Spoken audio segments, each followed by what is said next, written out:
চুদলিং ফোনের মানে না বুঝছো অনেক ছেলে আছে যে তো গাইস আগে পুরো ভিডিওটা দেখো তারপর দুষ্ট ছেলেদের ফানি কমেন্টস পড়বো সো লেটস গো। কথায় কথায় এইটাকে ডায়লগ বইলা চালায় দেয়, যেমন আমি নিজেও বুঝি না।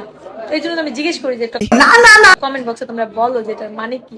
আর যারা কমেন্ট বক্সে না বলতে পারো তারা আসলে এই বিষয়টা তোমরা জানো না যেটার মানে কি। तो चलिए शुरू करते हैं। রাত 12টার পর আইসো তোমাকে মানে বুঝাবো।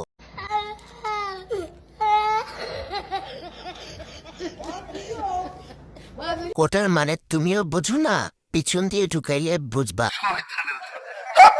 তুমি বোঝো না তাহলে তোমার পম্পম এত বড় বড় হয়েছে কেমনে গো?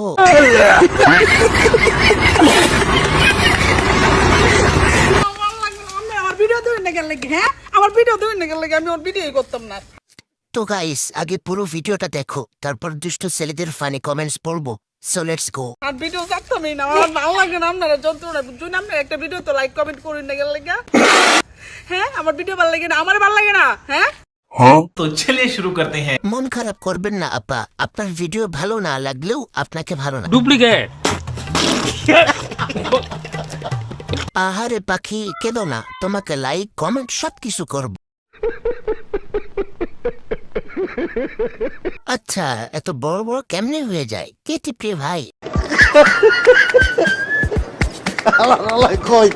সাকিব কি করবে আফরানের ছবিতে কেমনি কোনোদিন? একটা তো গাইস আগে পুরো ভিডিওটা দেখো তারপর দুষ্ট ছেলেদের ফানি কমেন্টস পড়বো সো লেটস গো। কম্পিটিশনে ছিল 19.5-20, সাকিব খান ছিল 20, ও ছিল 19.5। কাছাকাছি বা ওই ছেলেটা একটা পর্যায়ে তারা এখন সবাই অভিনেতা বানায় বলা হইতেছে। আমি যা বুঝি না, সে সুরঙ্গ ছবির নায়ক, টেলিভিশনের নাটকের নায়ক, সে অভিনেতা কিভাবে হয়? দাগির নায়ক, সে অভিনেতা কিভাবে হয়? সে অবশ্যই ছিল। तो चलिए शुरू करते हैं। এই টাকলা তোরে দেখলে রাগ ওঠে আমার। টাকলু বলে কি 19.5-20? আবার কোথায় থেকে এতদিন পরে উঠে এলো শালা? মাথায় এখনো চুল গজাই নাই, মাথায় ভালো করে কদুর তেল দাও ভাইয়া, চুল গজালে বুদ্ধি পারবে। বন্ধুরা এ ধরনের লিজেন্ডারি কমেন্টস ভিডিও পেতে আমাদের চ্যানেলটি সাবস্ক্রাইব করুন এবং লাইক কমেন্ট শেয়ার করে পাশে থাকুন।